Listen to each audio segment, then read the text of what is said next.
Hi, welcome to my channel. My name is Kerry, and today I wasn't originally planning on doing a video today because I usually do them about once a week, but on the way home from dropping my daughter off at work, I had an epiphany and an aha moment, and you know, it was very powerful for me, and so I wanted to share that today. So this video is going to be why schizophrenia is a gift.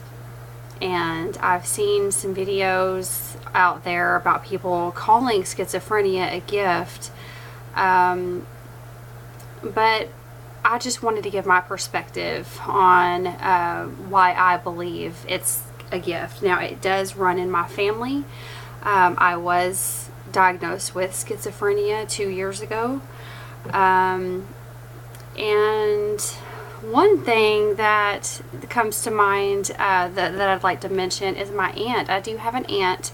She has passed at this point, and she said, and I don't remember exactly what my cousin told me she said, but she used to talk about mission control, and I don't remember exactly. I'll have to ask, and I'll do other videos about this. But yeah, she actually used to talk to the radio. I don't remember her actually talking, but she might have. But she would sit there with the radio in her lap and wait for them to talk back, so she knew that there was messages coming through that way. But you know, yeah, this is about why schizophrenia is a gift. So let me explain.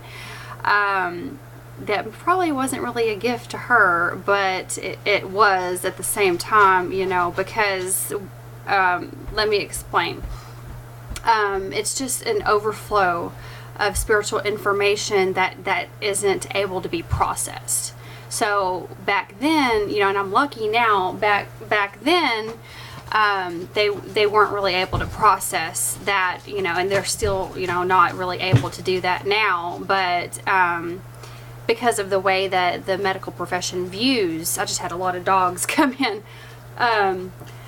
yeah, just because of the way the Western culture views mental illness, it's exactly the opposite of the way people need to be viewing it, and it is actually a gift. It's the birth of a healer, and what I've been doing lately is healing layers of anger and negative emotion that I've been bottling up for years due to a lot of trauma that I've had in my life.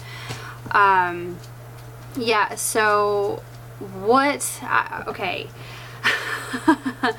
I'm trying to figure out the best way to say all of this in the shortest amount of time here. So bear with me.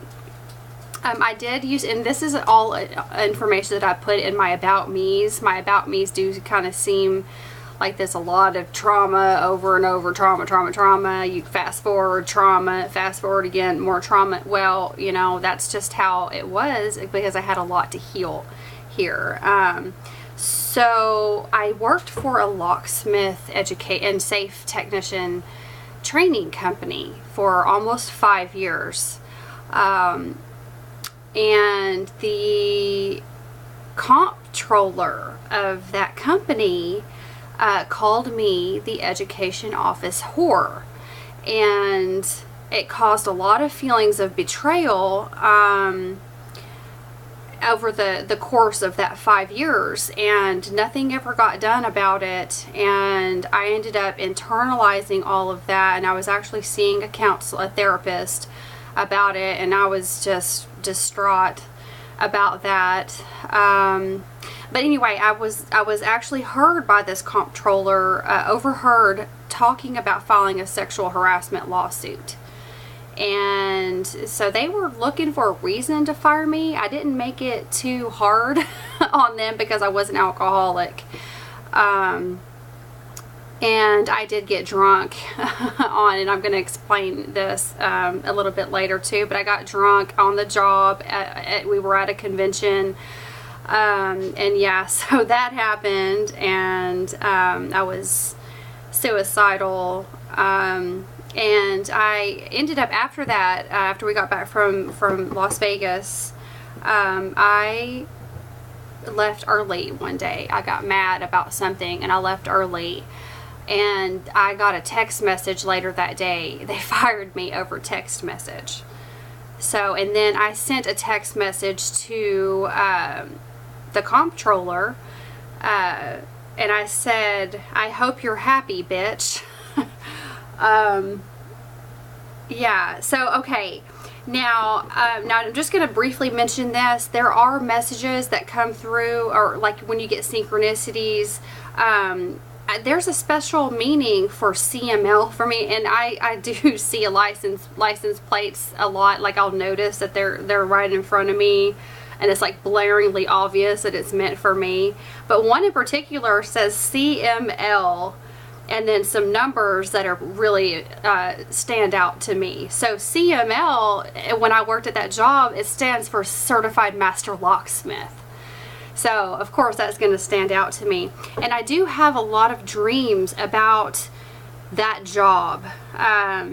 Either I'm dreaming of being in the building, and I'm in the building and I'm working there, or I'm in the building and interacting with some of the people that I worked with. I've had dreams about this comptroller in particular, and I do have sore, like I was holding sore feelings towards her.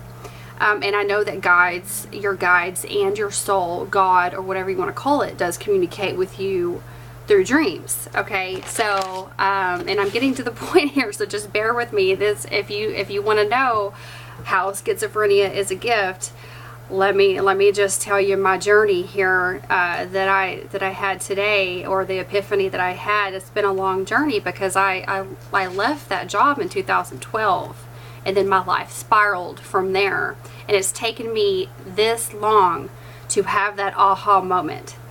And if I wasn't schizophrenic, I wouldn't have had it. So, okay, so let me show you some things here. And I don't really like this software that I found. I don't think I'm going to buy it when my trial ends. I don't think I'm going to buy it because when I go to the video and then I come out, or to show my screen and then I come out, I'm all weird with my voice. It doesn't sound right. So, okay, anyway, so I apologize about that. Okay, so here, this is what yeah, there we go. This is what, bear with me just a moment here. Okay, so what we have here, I'm on the Nibiru Council website. This is what I've been learning about. And I'm going to post links to all this so you can go and do your own research. I'm not going to bore you with the details of all this. But just real quick, the formula of compassion is what I'm going to be using here coming up.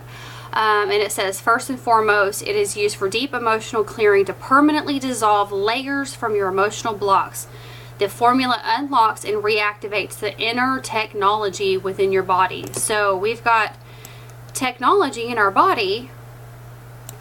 So there's that, and then I have this, and this lady I trust very much. People might say what they want to say about her, but I trust her. So just real briefly, let's hear what she says. I've never had any training. If I can get it to play here. But I that's found not a good out after face. a while I wasn't the only one. But the problem is that some of them have more A little choppy, it looks like, so I apologize for that. Than others.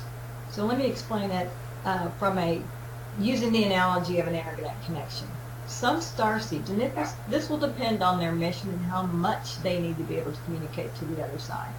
Some will come in pre-wired to have the speed or capability or capacity of a dial-up connection, which is better than no connection, right? And then there are those who have a DSL level connection. And then there are those who have a cable broadband connection. But then there are the T1 connectors. These are people who have not a DSL, but a trunk. level of connection. T1 is a type of internet connection that is used by big corporations who have a large number of computers and need to be able to move a large chunk of data across the internet, back and forth from their corporations. So there are some starseeds who have a T1 connection. And my experience has been... Okay, so I know that was probably really choppy, so I'm sorry about that. I am looking for some other software now. But okay, so the I heard 3 songs. Now let me go back. See, my mouth is moving weird. So anyway, just bear with me. Yeah, learning about the formula of compassion here. And I did just do a liver and colon cleanse, which did allow some not only release of toxins in the body, but the release of pent up anger and hostility comes through as well, because you hold that in your emotional body. So yeah, I'm going to be journaling a lot here coming up soon. Okay, so the messages in songs. Okay, I've been saying over and over, there's messages in songs. My aunt firmly believed that there was messages coming through songs. So, okay, so now I have a tattoo here that I got while I was working there at Aloha. I actually got a few tattoos while I was working there. But that's the main one here. So yeah, let's go here back to this. Now the comptroller, and I'm not going to say her name. Her name has really significant meaning as well right now. But this was her favorite song, and we actually ate at, I believe it was called Margaritaville in Las Vegas. Okay, so if you take the formula of compassion and you basically have to figure out how this person and you agreed, you have contracts with everybody in your life. They can be complex contracts or they can be really short little contracts. Well, this obviously was something huge. Okay, so here I was. Remember I said I was drunk and I was suicidal. So okay, wasted away again in Margaritaville. And then that there's a woman to blame, but I know it's nobody's fault. Okay? And here it talks about nothing to show but this brand new tattoo. The Mexican cutie, I don't really know. Maybe the purple thing has something to do with Mexico, or the butterfly, I don't know. But then, yeah, look, now I think it could be my fault. So it made me stop and think, okay, what did this show, and I'm not going to go into that here, but that's just was the first song. I'm like, okay, well, usually I would change it because I don't really like this song, but something told me, a little voice in my head, said, no, just listen to it. And so I did, and I thought, and I had a flash of her face, and then I listened to that and I was like, oh crap, and it could be my fault. Okay, and then the next song that came on after that was Aerosmith, Dream On. Okay, and the keys of compassion, or that you're also, it talks about a mirror, the life mirror. What is the person reflecting back to you? And you have to clear the mirror. Okay, every time I look in the mirror, all these lines on my face getting clearer. The past is gone. Everybody's got their dues in life to pay. That's when I almost lost it and started bawling on the way home, because everybody, what would they pay? They paid the comptroller to have their membership, and what did they pay? Dues. Who did they pay it to? The comptroller. So I was like, whoa, oh my God, that's it.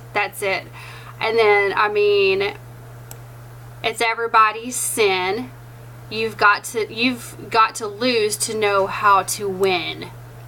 And oh my God, let me tell you, I was freaking out, and I mean, because when this was happening, I went to her office and I was like, did you say that I was the education office whore? And she admitted it to me, that she did say that, and she was just playing. And I was like, and I ended up losing my job over that, and like my life just went and just went crazy. And so I was like, okay. But then I made it home, and then this song came on. Okay. Can't You See, by the Marshal Tucker Band. And I'm just like, okay, well, I was an alcoholic because my mother died, and when I was 3 weeks old, and I wasn't even there when that happened. So I was suicidal at the in Las Vegas at the event in Vegas. I was there for 10 days. I was very upset. I was suicidal. And so listen, I mean, gonna climb me a mountain, the highest mountain, jump off, nobody gonna know. Can't you see what that woman, she'd been doing to me? What that woman, Lord, that could have some significance, but I don't know. And then I'm gonna find me a hole in the wall, gonna crawl inside and die, because my lady, now my mean old woman, Lord, never told me goodbye. And I lost it, man. I really don't. The counselors that I see, or when I was seeing one back then, she actually abandoned me and said, because I wasn't ready. I wouldn't cry. I would not cry because I was embarrassed. So I just held it in, and I'm going to go back over to this and show you one more thing here. Now, this is my personal journey. Everybody is on their own personal journey. So when I was looking this up, I mean, messages from the other side. Okay, look at this. Copyrighted by Spirit Music Group. Whoa. Okay, so yeah, that is why I believe that schizophrenia is a gift. We're here working on ourselves, our life blueprints. We all have contracts with people, and to know you're that important, that something could be that elaborate, it is just, it's crazy. I mean, I started that job back in 2008, and I just can't believe, like I do have a contract with her. And it was just amazing to have that epiphany and just be able to release. That's what forgiveness is.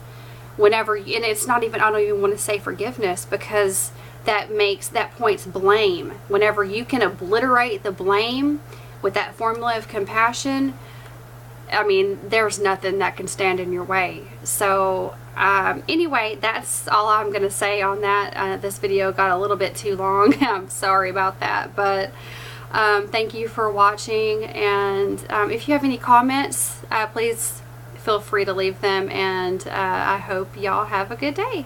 Bye.